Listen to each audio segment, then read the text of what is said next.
10 years ago, I harbored rage over the Star Wars prequels, but I don't feel that vitriol anymore. I have more important things to worry about, getting health insurance, paying my taxes, joining the shogunate, but I don't feel enraged about these movies. But I do these fix videos every week, and I'd be lying if I said I hadn't thought about doing the prequels. Before I get into The Phantom Menace, let me cover some things that concern the entire prequel trilogy. I'm not the first person to suggest this, but 10-ish years before the first movie, the Republic created clones to be used in some Outer Rim kerfuffle. Not all cloned from one dude, but cloned from many soldiers of wars past. The Republic had a volunteer army, but the clones won the war. According to the Thrawn trilogy, the earliest clones were mentally unstable because they were grown too fast. These clones may have joined the enemies of the Republic before the Clone Masters figured out the cause of the clone madness. Decades after the Clone Wars, propaganda said the clones tried to take over / destroyed the entire galaxy, which is an exaggeration. They were at war, yes, and those early clones were crazy, yes, but a lot of that was exaggerated to fit the anti-clone narrative following the wars. The psychotic behavior of the earliest clones fostered distrust throughout the Republic, which led to poor treatment of the other clones after the war. The clones rebel to fight for better living conditions, which starts the Second Clone War. Some people are on board with the clones getting more rights, but they draw the line at them being hostile with innocents that have nothing to do with government policy, which draws Obi-Wan into the war. Obi-Wan fought with these guys in the last war, but now he feels he has to fight against them because they're moving against the people he feels obligated to protect. The Jedi are not closely associated with the Republic. Though some, like Obi-Wan, choose to enlist in the war, many do not involve themselves with affairs of the state. If you thought it was weird Han Solo didn't believe in the Force when, in his lifetime, there were thousands of Jedi Knights integrated into the galactic government, well, I did too. The Jedi are already in decline when the prequels begin. Think the Night's Watch from A Song of Ice and Fire. Once a respected order with thousands manning the castles at the Wall, now their numbers have dwindled, and few truly believe in their cause. So Obi-Wan can't just strut anywhere on Jedi business, and it's okay. Many people will react like Han did, or if they're in a shady part of town, they may try to take these guys out because that's a cool looking weapon,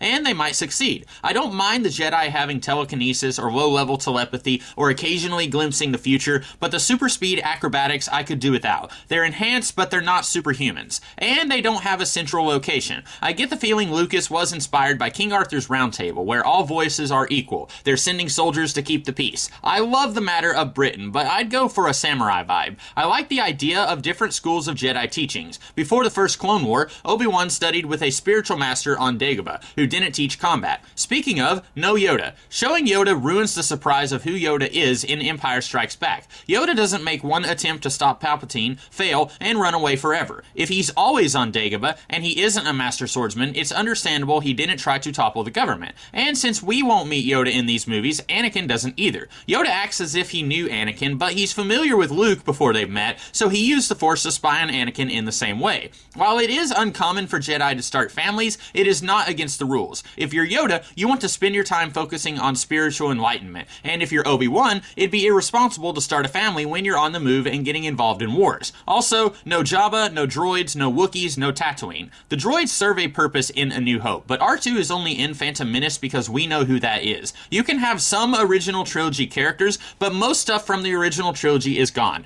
With that being said, what would I do with The Phantom Menace? No Qui-Gon Jinn. There's a reason the Machete Order skipped Phantom Menace. Obi-Wan is barely in it, and any decisions central to the plot are made by Qui-Gon. Anakin's forbidden romance, crucial to his fall to the dark side, doesn't begin until the next movie. Obi-Wan told Yoda he was a Hellraiser, but you wouldn't know that in this movie. Put Qui-Gon's maverick qualities in Obi-Wan. Give him some personality beyond languid obedience. You've likely heard George Lucas say he wanted the prequels to be like poems that rhyme with the original trilogy. A Jedi Master died in the original trilogy, so we need one to die here. But that shouldn't come at the cost of Obi-Wan's character. There was an earlier script that had Qui-Gon, but his role was diminished, and a lot of what he does in the movie is given to Obi-Wan. We don't see him until we go to Coruscant. Then he joins our heroes when they go back to Utapu, and he dies. If you wanted a more experienced master to meet our heroes along the way and die for your poetry, that would be fine, but don't minimize Obi-Wan's role to do that. Obi-Wan is going through something of a crisis of faith. He's on his second war since he left his training, and he's dealt with a lot of crises in between that have embittered his spirit. He's mostly going through the motions right now, though he is trying to keep a stiff upper lip. He's traveling with a small group of soldiers going to Alderaan because of rumors of clone presence. The clones are barely active in the heart of the Republic, but the further into the Outer Rim, clone sympathizers are more common because the Outer Rim already disdains the Republic. Alderaan is near the center of the Republic, so rumors of clone presence friendly with local government bears investigation.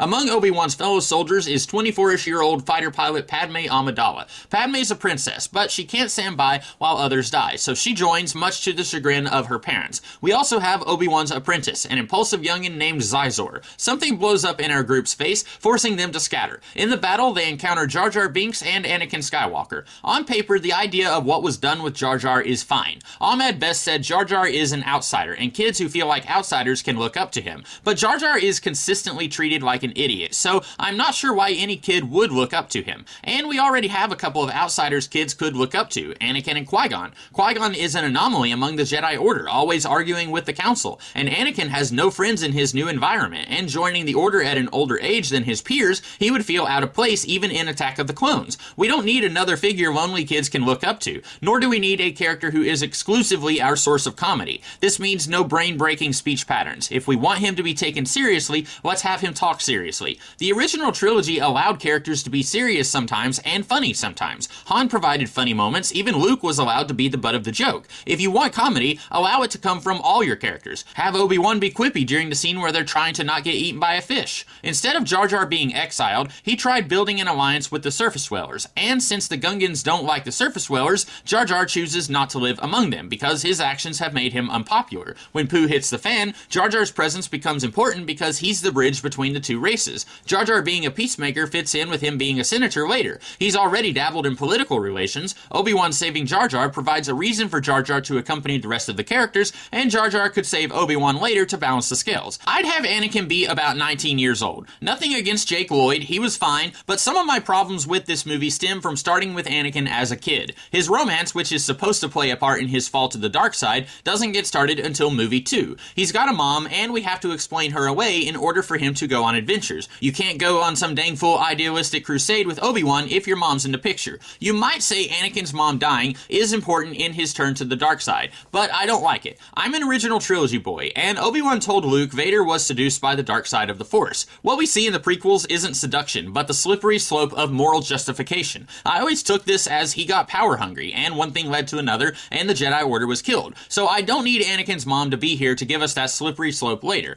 Inspired by a Reddit post now lost to time, that whole one apprentice at a time rule, forget it. Xizor is Obi-Wan's first apprentice. They met sometime in between Clone Wars. In A New Hope, Obi-Wan said Vader was a pupil of mine. A pupil, implying he wasn't the only one. My reason for introducing another apprentice is misdirection. Xizor is quick to anger. Obi-Wan is constantly cautioning him to slow down. He's exactly who you would think might turn to the dark side when you hear the original Sith were formerly Jedi. Anakin would be happy-go-lucky, charming, funny, a pleasant guy. Anakin and Jar Jar have known each other a few years now. They try to save our heroes. Obi-Wan saves Jar Jar in the process. They all get away to safety. The rest of Obi-Wan's unit scattered. Anakin takes everybody to his home, which isn't much of one, but it's where he and his sister Beru live. Yeah, I'm simplifying the relationship between Anakin and the Lars family. Technically, Owen is Anakin's stepbrother, even though they only exchanged, I think, one line of dialogue, so Owen is sort of Luke's uncle, but it felt like Lucas forgot about Owen and Beru in Phantom Menace and had to backtrack to explain how it really does make sense. But Occam's razor says, let's make Aunt Beru actually be Luke's aunt.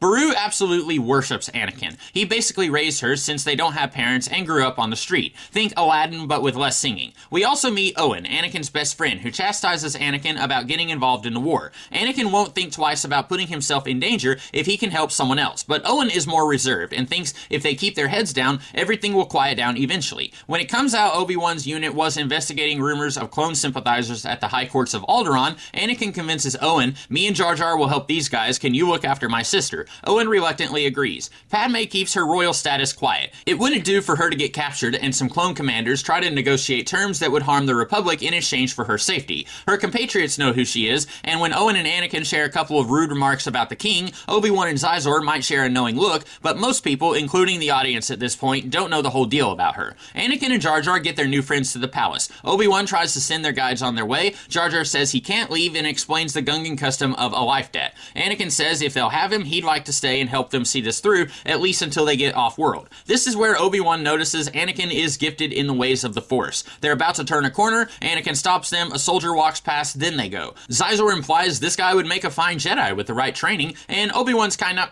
I don't know. He's not sure he wants to bring someone else into this order, he's not so sure he believes in himself anymore. Just focus on the mission, don't think about the future right now. Midichlorians. If J.W. Rinzler's book on the making of A New Hope is to be believed, Lucas had ideas about midichlorians as far back as 1977. And the idea of Force-sensitive people communicating with other life forms, that's not a bad idea. But this movie makes it seem like if you've got midichlorians, you're better with the Force than someone with fewer or no midichlorians. And that I don't care for. From these same interviews, Lucas says anybody can access the Force, they just have to train. But his midichlorian count is over 9,000, he's the chosen one. Nope, I do not like it. Our heroes make it to the throne room of Bail Organa, a young king who campaigned for clone rights in between Clone Wars. Bail says, Padme? Oh no, you shouldn't be here, it's dangerous. And yep, it sure is. They're attacked by something Obi-Wan's never encountered before. He throws lightning, nearly kills them, while assaulting Obi-Wan and Xizor's minds. He taunts Obi-Wan with his lack of faith. They sent you? Why are you even here? I'm gonna say the Sith don't use lightsabers. The only reason Vader used one in the original trilogy is because he was formerly a Jedi. Sith Lords are akin to sorcerers, throwing lightning, absorbing life force from others, that kind of thing.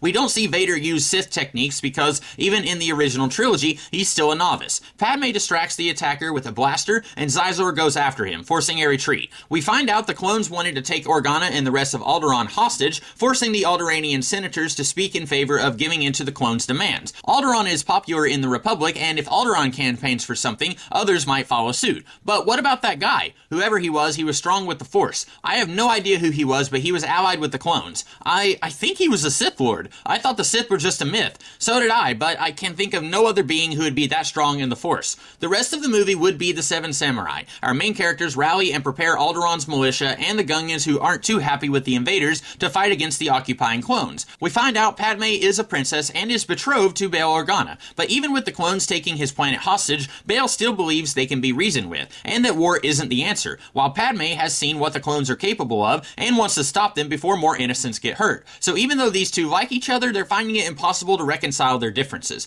Our heroes split their forces. One group goes to rescue the kids held captive by the clones, the other group has to take out their munitions somewhere else. Anakin, Padme, and Obi-Wan are together. Anakin will save Obi-Wan using the Force, though he doesn't know that's what he's doing. Obi-Wan will have another showdown with the mysterious Sith Lord, and it's more of an even match than earlier, since Obi-Wan knows what to expect. Though he doesn't use a saber, he's still able to hold off Obi-Wan using his mind powers. While Obi-Wan holds off his enemy, Anakin and Padme are able to destroy the munitions, and Anakin saves Padme. There's flirtiness, and Obi-Wan gets a Force vision of a Jedi Knight shrouded in shadows, saving the galaxy. We know this is Luke, but Obi-Wan thinks this is Anakin. He thinks Anakin will only fulfill this vision if he gets with Padme, so Obi-Wan encourages this relationship, similar to Merlin finagling the birth of King Arthur to save the kingdom. This vision, and what Obi-Wan thinks he's doing, will restore his faith in the Force. He didn't think he was doing any good, just putting his finger in holes of the dam. But this victory and pushing Anakin and Padme toward each other, he feels good. The clones are repelled, and with an attack this close to the heart of the Republic, the Senate is likely to vote to create a full-time army instead of relying on Good Samaritan Jedi and a volunteer army who are barely keeping the clones at bay. Jar Jar is offered the role of court advisor by Bail, who now shares Jar Jar's hopes to unite the surface dwellers with the Gungans. Obi-Wan offers to take Anakin with him as a Jedi apprentice. Anakin is thrilled. Beru is sad to see him leave, but she knows he'll be a great hero. Owen isn't happy, but he doesn't ruin the moment. And thus begins Owen's hatred of Obi-Wan Kenobi. That's it for this one. I hope you guys liked it. I know these movies are well loved, so I'm sure some of you hated this. But if you didn't, or if you did, I'll see you guys next week with another one. Until then, may the Force be with you.